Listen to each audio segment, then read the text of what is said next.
Hey guys, welcome back to Never Tasted Better. So I'm sorry I missed a few videos recently. As you can hear in my voice, I came down with a really bad cold. And don't worry, it's not coronavirus. I got tested. It's just a really bad cold and I was down for about a week. But I'm feeling better now, yay! So I have a bunch of fun content going to come your way very soon. Today, I want to show you how to make some pumpkin puree. Recently, somebody gave me this huge pumpkin and I don't want it to go to waste. I want to cook it up. I want to show you guys how to make a delicious pumpkin puree that you can use in a billion different ways.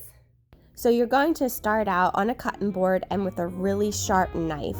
And we're going to start off by cutting off the stem. Just be really careful. It's a little awkward. It's really not that hard to do. It's just a little bit of perseverance and patience and you'll get through it. Now we're ready to cut this big guy in half.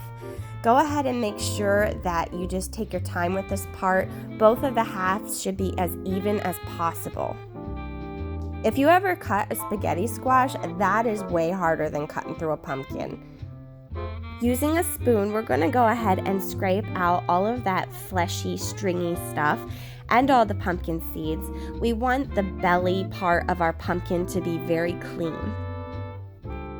Once you're done scraping it down, go ahead, remove all the fleshy stuff and seeds, place that in a clean glass bowl, and we're going to repeat the process with our other half of our pumpkin. Okay, for these pumpkin seeds, you don't want to throw them away. Just go through this, get rid of the stringy stuff, and you're going to want to dry the seeds out, and you can roast them in some olive oil and sprinkle some salt on them. They're really good. Especially if you like nuts, it's a good alternative. So our oven is set at 400 degrees. We're going to go ahead, place our pumpkin halves in there on some tin foil and bake them for about 35 to 40 minutes until they're completely soft. So our pumpkin halves have been in there for exactly 40 minutes and I placed a knife through it and I met no resistance, guys. It's completely soft. It's definitely ready.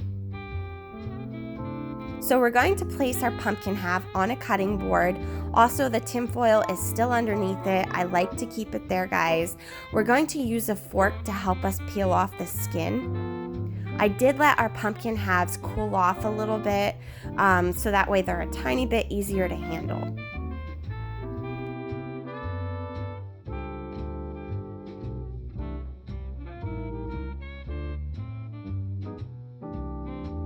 Once all the skin is peeled off, we're going to pick up the pumpkin flesh. We're going to place that aside.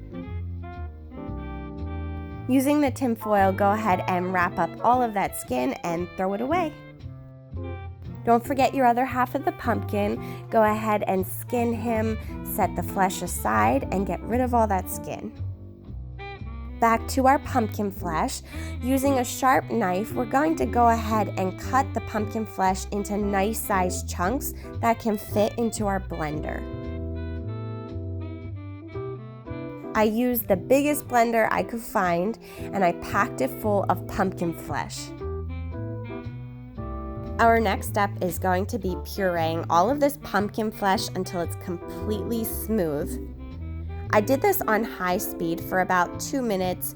I probably didn't have to do it that long, but I really wanted to make sure it was creamy, silky, smooth pumpkin puree.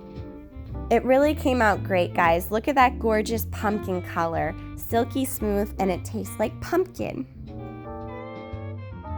Okay guys, so that's pretty much it. I mean, you can use this in anything. You can make pumpkin bread, pumpkin pancakes, pumpkin muffins, whatever you desire, guys. Also, baby food is a great way to make use of this if you have little ones like I do. I'm going to store this in an airtight container in the fridge. This is just half of what that huge pumpkin made. It's gonna last me for a long time. Thank you guys so much for watching. I hope you enjoyed. Don't forget to like and subscribe, and I'll say bye for now.